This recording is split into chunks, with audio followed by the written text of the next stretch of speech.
Okay, some of the biggest lessons I've learned about SMMA over the last 8 years have nothing to do with the tangibles.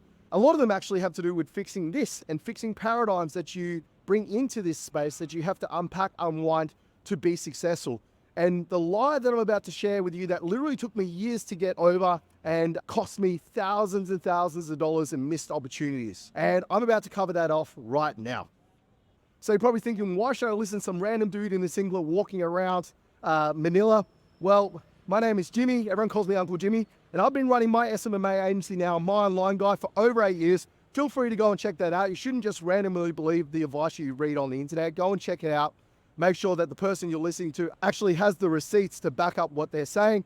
And I help people with their service delivery. I've coached over 500 people now, and I help make sure that people deliver an awesome service to make sure that they have clients that stay with them forever. Okay, so you're probably thinking, Jimmy, what is this lie? Are you just clickbaiting us? No, this lie has cost me a lot of money. And that lie is that you have to be an expert before you get started.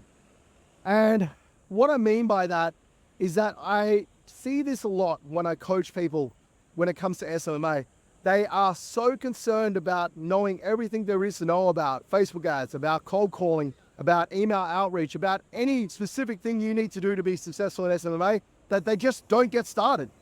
You know, they get paralyzed by analysis. And I was so guilty of this when I first started. It was one of the things that actually stopped me from just setting out and getting it done.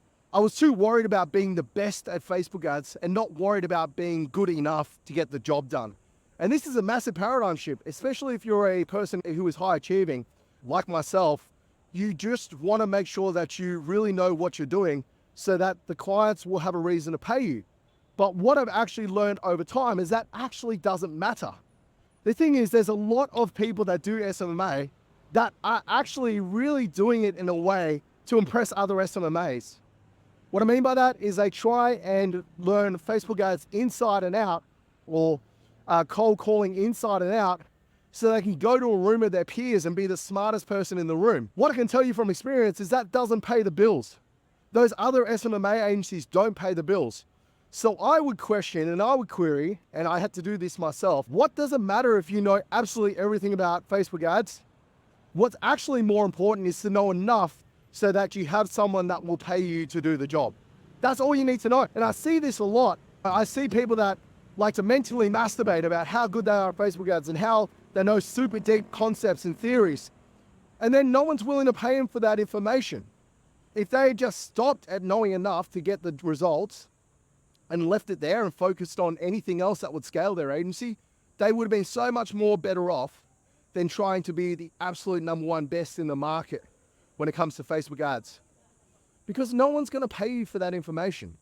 The clients will only pay you for the information that makes them money, right? And what I found with SMMA especially is there's a whole bunch of information out there that you need to fundamentally know for the clients to pay you. And everything else above that is just a waste, because our clients don't necessarily have the biggest budgets to be able to take advantage of that. Or you hit a point of diminishing return where the amount of time it takes to do all this extra stuff that we pride ourselves as marketers that are good do, it just doesn't get you the return on the time it takes to actually do it. So I see this a lot in my coaching. I get a lot of guys and they keep tweaking and changing campaigns because they want to make sure that their campaigns perform really well. And they want to make sure they have the best campaigns out there. And, they want to make sure they're getting the absolute best results for their clients. When actually, the best approach to take is to get to the point where the client's happy. Once the client's happy, then leave it alone. Why do you need to go above and beyond that? The thing is, if a client's happy, you getting them 1 or 2 extra leads isn't going to make them more happy. It's a binary thing. They're either happy with what you're doing for them or they're not happy. It's one or the other. So if the client's happy, just leave them alone. Leave the campaign alone and focus on getting better results with other clients, or focus on your service delivery, focus on other areas of your agency that will get you a better return on that time. Because trust me when I say, I have over 70 Facebook ads clients now, and we don't have time as an agency to focus on anyone that isn't happy. We focus on the people that aren't happy, because at any one time we have 7 or 8 clients that aren't happy with what we're doing. And we have to put our energy, time, and effort into getting them happy. Everyone else, if we're getting them results, they're happy.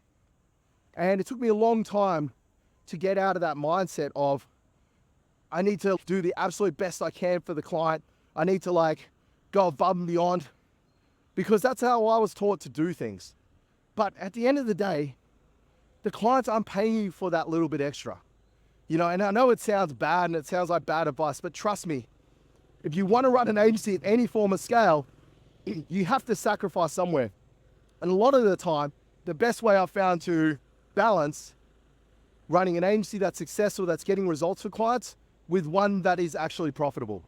It also ties into another paradigm that I've seen a lot of people do, and that is just going and doing that little bit extra for people and not firing for effect. There's a lot of SMMAs out there that will do the little things that make a massive difference. Like they might make an extra ad, or they might do something and the client's not paying for it, and they don't let the client know that they've done the work, so the client just expects it. They don't realize that it's you going above and beyond. So that ties into this paradigm shift. If you are going to go above and beyond and you are going to do that little bit extra, you need to make sure that the client understands that and the client really knows that you've done it and it's a one-off thing.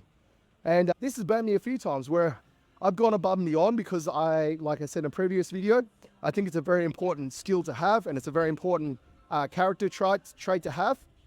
But then all of a sudden the clients just expect that again and again and again, and eventually it's not profitable. And this is the thing, at the end of the day, it's not about being the best at Facebook ads or being the best at running an SMMA. It's about making money, right? Because guys, ultimately at the end of the day, you have one job as an SMMA owner, and that is to support yourself and look after your interests. As much as we want to look after the clients and keep the clients happy and things like that, your job is to look after your interests. And the way you do that is by maintaining margins and doing enough to keep the client happy and not going above and beyond, because that is very costly as a long-term scaling strategy. Hope you found this little tidbit helpful. Make sure to subscribe to the channel, and I'll catch you in the next video.